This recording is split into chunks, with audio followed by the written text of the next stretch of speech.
Creus que és anecdòtic que durant el mes d'octubre 150 doctorants perdin el contracte? No. És una peça més de la crisi educativa. Doctorants, professorat precari. I la situació de les estudiants? Manca de presencialitat i ara tancament de les universitats.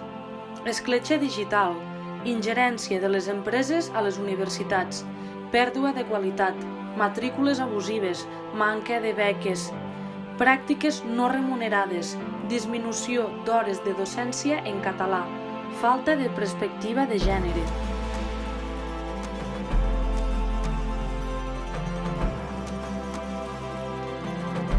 Però ara és el nostre torn. Combatem la crisi educativa. 21 d'octubre, vaga.